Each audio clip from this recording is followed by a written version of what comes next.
From LinkedIn News, I'm Leah Smart, host of Everyday Better, an award-winning podcast dedicated to personal development. Join me every week for captivating stories and research to find more fulfillment in your work and personal life. Listen to Everyday Better on the LinkedIn Podcast Network, Apple Podcasts, or wherever you get your podcasts. Did you know that small and medium businesses make up 98% of the global economy, but most B2B marketers still treat them as a one-size-fits-all? LinkedIn's Meet the SMB report reveals why that's a missed opportunity and how you can reach these fast-moving decision makers effectively. Learn more at linkedin.com/meet-the-SMB. Hello, my friend, and welcome to another episode of Negotiate Anything. Thanks for spending time with us today. It's listeners like you in 181 different countries that have made Negotiate Anything the most popular negotiation and conflict resolution podcast in the world. I'm your host, Kwame Christian. I'm a business lawyer, mediator, professor, and the director of the American Negotiation Institute. Before we get started, I have two quick questions for you. Is negotiation a critical part of what you do? Do you need to resolve conflict and persuade at work? If you answered yes to both of those questions, visit our website to learn more about our negotiation workshops. We've traveled the country working with professionals just like you, and we'd love to have the opportunity to work with you too. Check out the link in the description to learn more. Roy, thanks for joining us today. Very pleased to be here. Thanks for having me on. I'm excited to talk a little negotiation today. Absolutely. Well, how about you get us started by telling us a little bit about yourself and what you do? Yeah, so I'm a real estate investor and developer operating in North Carolina. My team and I do building projects in the Carolinas, so North and South Carolina, and we have a growth-oriented goal. So we are kind of working on medium-sized projects and pursuing larger and larger projects as the business and the team grows. So. Fantastic. And listeners, my friend Roy is quite modest. There are two things that he failed to mention in his bio, actually three. So he has an incredible family, and they are amazing. The other thing is Roy likes driving really fast cars really fast. I think, at least 120 I've seen you go. I don't know about that. And then the last thing is Roy has some amazing dance moves. I've seen them all. Now you're embarrassing me. Yeah. I think we're here to talk about negotiation. I know, not our fun times in Vegas. So let's refocus. Indeed. So today we're going to talk about negotiation in the real estate space, but with a special focus on the term leverage and how to use leverage, how to understand it, what it means, all of those types of things. And so you might be listening and you might say, "Hey, I'm not in real estate, and I don't have really hard negotiations that involve leverage." First of all, you might not be in real estate, but I guarantee you leverage plays a role in the simple everyday negotiations that you're having too. So we are going to make it really high level for the people who are in the real estate space and doing high level negotiation deals, but we're also going to pull out some of the general gems of wisdom that we can learn and apply to all situations. And so let's just start off with kind of getting a better understanding of what leverage means in the context of negotiation. So in your world, when you think about leverage, what does it mean and what impact does it play in your negotiations? Yeah. So in a real estate negotiation, the leverage swings between the buyer and seller. So one of the things that I do, somewhat frequently is apartment deals. I'm more interested in development deals now, but I do a number of apartment deals. In the apartment deal context, historically, you've been able to put the property under contract and get some period of due diligence without cost. So you've tied up the property. You've not put any due diligence money down. Now, there's some exceptions to this, but that we'll get into. But in that early phase, the buyer has a lot of leverage because they basically tied up the property at no cost. As soon as the buyer's money, earnest money, so there's a due diligence period, kind of an earnest period. We'll just kind of keep it simple like that. That this isn't a hard money day one kind of scenario. So in that due diligence period, you've locked up the property. and you don't have a lot of out-of-pocket cost. During that period, leverage is heavily favored to the buyer because there's no commitment, no financial commitment, and you're tied up to property. You get to a certain period in the transaction, that's an earnest money period historically. Things have changed a little bit recently because real estate markets are hot. You get to the earnest money period. Now the money's committed. Now, if the deal doesn't go through, the seller can just walk with your earnest money, at no cost to them, right? They keep the property, they keep your earnest money. If the deal just doesn't go through, well, that's the pendulum of leverage swinging from buyer to seller. And understanding, where you're at in that leverage process, who has the leverage at a given moment is vital to a success of a transaction. So that's one of the things that we think about. And then a related element of that is the sophistication of your counterpart. I use the term counterpart to talk about the other side of the transaction. In my case, it's buyers and sellers. Could be, a lot of times it's buyers and sellers. Could be other contexts, legal contexts, etc. But it's vital to know who's got the leverage, right? Because it's pretty embarrassing to think you have the leverage and find that you don't. So that's a scenario that's obviously not acceptable. So ultimately, understanding where you're at in the back and forth of the leverage is pretty important. I'll take an example, but then also understanding your counterpart and their level of sophistication and their level of understanding about where they're at with the leverage is key. 2 recent deals. One was in downtown Charleston with an extremely sophisticated seller. So we needed a little additional time to close that transaction. And so we had to ask him for an extension. That was a challenging conversation. I'll just leave it at that. That was an extremely challenging conversation, not one I want to have all the time. However, what was interesting is this is a function of understanding leverage. He said, hey, look, if I don't give you the time, you don't close, I walk away with your money. He understood where he was at in the back and forth of the leverage. So in order for us to get more time, he extracted additional compensation. So he understood because he was extremely sophisticated and been around the block many times. So he knew that basically we were going to lose $50,000 or give him the additional $25,000 that he asked for the extra time. So he understood the leverage context that we were in, and we gave him what he wanted. We had no choice. We gave him what he wanted. Otherwise, we would have lost $50,000. Not the end of the world. But I'll tell you what, if there's $50,000 sitting on the ground, I'm picking it up. And I don't like to lose $50,000 because that's not the way to make money in this business. So interestingly, and it's not typical, but it just happened back to back that we needed a little extra time on this on another recent deal that we did. In this case, it wasn't, respectfully, she was a wonderful real estate agent. And she was a pleasure and a delight to work with, but we needed a little extra time. And she did not extract the additional funds out of us. So it's just interesting to just know your counterparty, know your counterpart, and understand, if they're sophisticated and they've been around the block and they're a little rough and tumble, they're probably going to know what they can get out of you. And you don't want to probably call their bluff. You don't want to call their bluff. So we could have called his bluff. We could have said, hey, look, you know what is what is. We just need more time,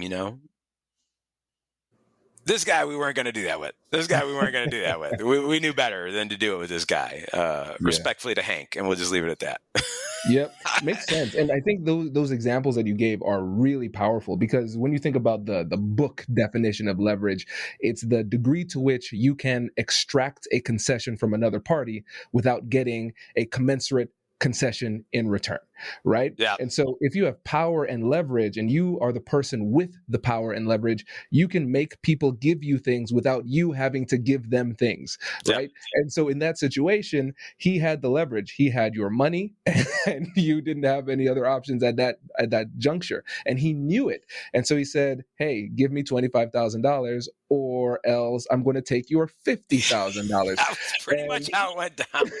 And so essentially it was kind of a shakedown, but he knew that he could do it because he had the leverage. So going to what you said, you have to really get an understanding of the psychological profile of the person that you're dealing with, because some people, like the other person in the subsequent negotiation, they had the leverage, but they chose to rule with benevolence in that situation.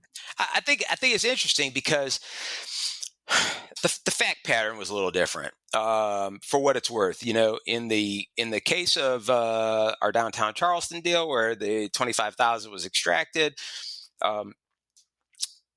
we're dealing with the principal, the owner,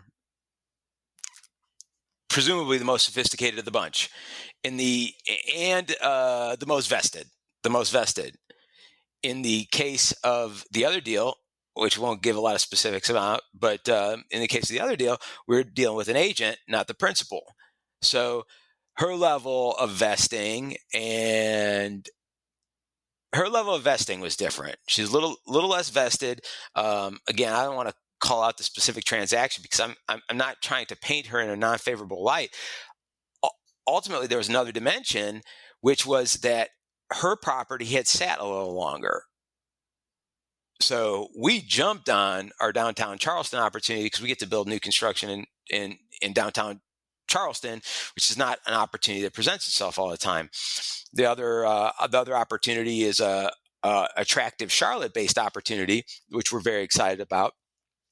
But we had a different plan than others had, and because of that, it kind of had sat a while. So the context is a little different. And it's just interesting to see, like, hey, look, I'm dealing with a principal here versus I'm dealing with an agent. There's nothing wrong with agents. And oftentimes agents can actually be more sophisticated than the principal. But if it's a principal in a real estate business, who's, in the transactions all the time, that guy's going to be pretty knowledgeable. And so in any event, I think it was just different, but the principal definitely understood where we were at in the back and forth of the leverage. Does your company invest in professional development training? If you believe that your team would benefit from a negotiation workshop, all you need to do is go to our website, fill out the workshop request form, and then we'll set up a time to chat. These workshops are completely customizable, and we've done them all around the country. Negotiation and conflict resolution skills are beneficial across all professions, but they're especially useful in procurement, purchasing, sales, sourcing, and contract management. Our calendar is filling up quickly, and we even have some workshops scheduled for next year. If you think you might want one, I'd suggest reaching out soon so you don't miss out. Check out the link in the description to learn more. And now, back to the show. Hey you, I'm Andrew Seaman. Do you want a new job? Or do you want to move forward in your career? Well, you should listen to my weekly show called Get Hired with Andrew Seaman. We talk about it all, and it's waiting for you, yes you, wherever you get your podcasts. Small and medium businesses don't have time to waste, and neither do marketers trying to reach them. On LinkedIn, more SMB decision makers are actively looking for new solutions to help them grow, whether it's software or financial services. Our Meet the SMB report breaks down how these businesses buy and what really influences their choices. Learn more at linkedin.com/meet-the-SMB. That's linkedin.com/meet-the-SMB. Yes. Okay. So let's break this down a little bit because now the case studies became a lot more interesting. Because number one, in the example where they extracted $25,000, like you said, you're dealing with the principal. And so for people who aren't familiar with that term, that's the person who actually owns the property. He's not represented by anybody in that capacity. And so for him, $25,000 means, let's say hypothetically, to keep it simple, if he is the person who owns everything, let's just say he owns everything in this situation, $25,000 means $25,000 for me in my pocket Right into the right now. pocket. Right into the And pocket. and for the real estate agent, $25,000 for her means I'm going to have to spend time in a difficult conversation and potentially a protracted negotiation, and I'm only going to get a fraction of that, which might be like a multi-million-dollar deal. So a win for her getting an extra $25,000 means just a couple of $1,000s or maybe a few hundred, given the amount of time she would have to expend. And so for her, listen, I need quick transactions, and so me spending more time to get an extra 25K for my client benefits them much more than it benefits me. Not worth a fight to her. Not worth a fight to her, but worth a fight to him. So I think that's interesting in the broader context of negotiation. If you're interacting with an agent in any capacity, right? In any capacity, the agent is going to get a percentage of the whole. They get 0 of 0. I mean, as does everybody on some level, but they have an incentive to get the transaction done, but they have a diminishing incentive to ask for more. Yep. Diminishing incentive to ask for more. If you're going to get 3% on 1.5, 45,000, say for example, that's not exact numbers, but close for just the land. You get 45,000, but you add extra 25,000 of that. What are you getting? Like $750? You're not going to jeopardize the 45,000 for the 750. I mean, that's just not smart. And by and large, agents don't do it. Yeah. Yep. And so this impacts the way that we approach these negotiations, right? Because let's add that other layer of leverage too, the fact that her property was sitting for a while, which means that she has fewer options. With the other deal where they extracted the 25,000 in a very popular space in Charleston where you don't have the opportunity to build like that very much, he understands he's a rare commodity. And so if you didn't get the deal, Roy, it probably wouldn't have been particularly challenging for him to find somebody else who got the deal. So he really was in a position where he could say, oh, you know what? I have your 50,000, give me 25,000, or I'll just get another deal with somebody else with your 50,000 in pocket. Exactly. Right? And exactly. so that really has an impact when you understand like the dynamics of all of it. It has an impact on the entire of negotiation, of course, but also how much resistance you put up, because you saw the writing on the wall there. You said, okay, I see what's happening in this first scenario. But with the second one, let's say hypothetically, if the agent were to push back and say, hey, $25,000, you can think about the different incentives that she has. And then you could just say, you know what, in this situation, she's asking for it, but I don't think she wants it that much. I'm going to resist. I'll make her work. And then she'll realize it's not worth the work. That's it. That's the key. In that context, you must resist it. So, look, $25,000 means something to me. I mean, maybe one day it won't, but it means something to me. Today it does. I just can't hand out 25,000. So if an agent comes to me and asks, I'm going to resist. After we've come to a settled upon price, I think this is like interesting for anybody who would, interesting from a negotiation perspective for anybody who would deal with an agent. If an agent comes to you and asks, it is logical to try to resist. In my mind, it is logical to try to resist because the added incentive is small for them. And if there's an agent, there's a reason why there's an agent involved. Either the principal doesn't want to do it or the principal is not equipped to do it. So it is probably logical to resist an agent, but to think twice about resisting a principle. And I think that might be a takeaway, I mean, for the audience, a subtlety that is maybe not at the forefront of somebody's thinking, but where there's an agent, try to resist, see what happens. Resist. You may not say no, but like try to find a way to give a gentle, I don't think so. I don't think so. Try it out. I don't think so. It reminds me about in law. Sometimes when I'm talking to my clients and we're engaging in settlement negotiations, if I recognize that the other party is most likely paying their lawyer on a contingency fee, meaning that if there's a settlement, then the lawyer is probably going to get a third of that settlement. What I tell my client is this: I say, first of all, it needs to be a healthy settlement for the lawyer to be at all interested in doing this. And a simple mantra I have in a lot of these cases is make them work. Just make them work, because lawyers are thinking about time in terms of hours. And so they're going to want to try to get that lump sum for as few hours as possible. But if you show them, hey, I'm going to make you work and it's going to take a lot of hours, they're doing this math in their head and seeing how their hourly rate is diminishing as time goes down, right? It's efficiency, right? They are driven by efficiency, a logical desire for efficiency, in the same way that, extrapolating out, we all are, right? We want to get paid as much as possible for as little amount of effort as possible. And so, that attorney doesn't want to make $50 an hour. He wants to make much, much more than that, obviously. If he's working on contingency, he probably has a much bigger number in mind, a much bigger number in mind. So I think that's fascinating, extrapolating it to the legal context and the contingency scenario. I think that's you're obviously giving people good guidance. Thank you. Yes. And for listeners, remember this too. The only way that you can really get a good understanding of the leverage and the approach that you should use is if you take the time to prepare. So this is a reminder. And every episode, I give you the same reminder. Make sure to go download our guides. So AmericanNegotiationInstitute.com. You can download all of our free negotiation guides. It's up to 15 plus free guides that can help you prepare for your negotiations. And Roy, I know in your world, it's really interesting because we're talking about transactions. So it's business, it's money. We're talking about those types of things. It's easier to see it in terms of wins and losses.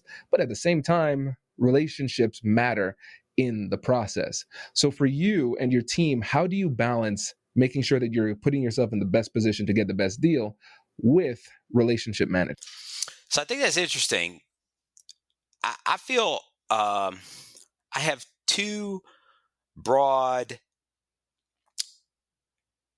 challenges that I have to kind of address in my role. And one is, I have investors who come alongside us in our projects, and we are very grateful to them. Very grateful to the investors who come along into our projects. I like to believe that the core development group delivers an extremely solid return. And ultimately, I am a steward of the resources that are entrusted to the team. What do I think that means in the context of the question asked? In the context of the question asked, that means that, one, I have to be careful in the negotiations, and I have to work hard to get the best deal for both me and the investors. But two, I believe that return that we offer is such that the investors will likely want to come back. So I also cannot be known as a person that is difficult to work with, So we try to be fair. Ultimately, we try to be fair. If we settle upon a price, barring something completely unforeseen, we are good for our word on that price. We are easy to work with. We do what we say we're going to do. Those are the kind of things that allow you to be a repeat participant in that real estate marketplace that we're working in a few select markets, Charlotte, Charleston, and we're hoping to expand into Greenville. So I think I'm answering the question in the sense that, it cannot be a scorched earth strategy, because actually I believe that gets around. Charlotte is known as the world's biggest small town. It's known as the world's biggest small town. It's so weird. Everybody knows everybody. That's primarily where we're operating. And you just can't be known to be exceedingly difficult or take this scorched earth strategy. Now that changes. If it's like a one and done deal, and whether you're in a one and done situation, you know whether you're there. I think especially for like your attorney listeners, they know if this is like a one and done negotiation, they can't really anticipate seeing this person, this counterpart or counterparty to the negotiation. They can't realistically see that happening again. Then, hey, you might go scorched earth, which is not something that we do in our business. We try to find advantages, but try to make realistic, fair offers for attractive parcels that will allow us to build profitable projects that everybody's proud of. So we got a sort of broader goal than just to win some negotiation with a seller of land. You know what I'm saying? We just have different constituents but that I see, which is repeat sellers, potentially repeat agents, which we want to treat respectfully. And then, but also we have an absolute unwavering commitment to the investors who participate in our deals. So we do have to advance their best interest. So there's a couple of factors that we're trying to weigh, trying to balance as we, pursue these projects. So ultimately, it can't be scorched earth in my business. Absolutely. Yeah. And it's a delicate balance, like you said, because you want to make sure that you're getting the best returns possible. And at the same time, you want to make sure that you're engaging in some relationship management and reputation management too, because your reputation by itself is persuasive. Because if you're that guy, the bad guy, Roy, that nobody wants to deal with, then they're going to come into the negotiation with a completely different mindset and strategy saying, Roy won't treat me fairly, so I need to protect myself. I am going to go harder against Roy. And so even if you use scorched earth and it works in one context, it might work once. It might work once. It might work one time. once. And then you have to move to a different city. Yeah, exactly. So you have to be careful in my business about approaching things in it's okay to understand leverage. It's okay to some degree, take advantage of the leverage that you have and understand where you're at in the process. But you have to be a person of your word. You have to commit to doing what you have to do, what you commit to doing. So those are some of the things that you do when you're a repeat participant in a marketplace, which, might be different than some other contexts in which your listeners participate. In my context, I'm a repeat participant. So it just can't be scorched earth. And I'm going to see these people on the other side of the closing table. And we have got to be able to work together. And the reputation fundamentally matters. All the while, the investors are first. The investors are first and their interests are first. But I don't think the investors are served. The investors are not served by a scorched earth strategy, frankly. Scorched the earth. They've committed their capital to a project, generously committed their capital to a project. Granted, we think we're going to give them a industry-leading return, but they commit their capital to a project, and then we scorch the earth with the seller, and it doesn't happen. Well, then that's a big disappointment for everybody. So we don't want that scenario to occur. So, we just got to be cognizant and thoughtful and respect that we are repeat players in the business. Absolutely. Roy, this has been fantastic. I really appreciate you coming on the show, sharing your wisdom with us. Before you go, can you remind the listeners again about your business and how they can get in touch with you? Yeah, it's a Accord Development Group. You can reach us at accorddevelopmentgroup.net. That's our website. I can be reached via email at rk@accordholdings.net. Appreciate the opportunity to be here. Appreciate the opportunity to talk a little negotiation. Hopefully the real estate context is something that might be of interest to the listeners. And really enjoyed it. Thank you so much for having me. Our pleasure. Congratulations! You've just joined an elite club. By listening to a full episode, you're now officially on the Negotiate Anything team. So welcome aboard. What most team members do is they subscribe to the podcast because that allows them to automatically get the latest episodes of the show. The best things in life lie on the other side of difficult conversations. Keep learning, keep practicing, and keep getting better. Your relationships will improve, your career will soar, and you'll have the confidence you need to get the most out of these crucial conversations. Again, thank you for joining the team. We're excited to have you, and I will see you in the next episode. I'll catch you later.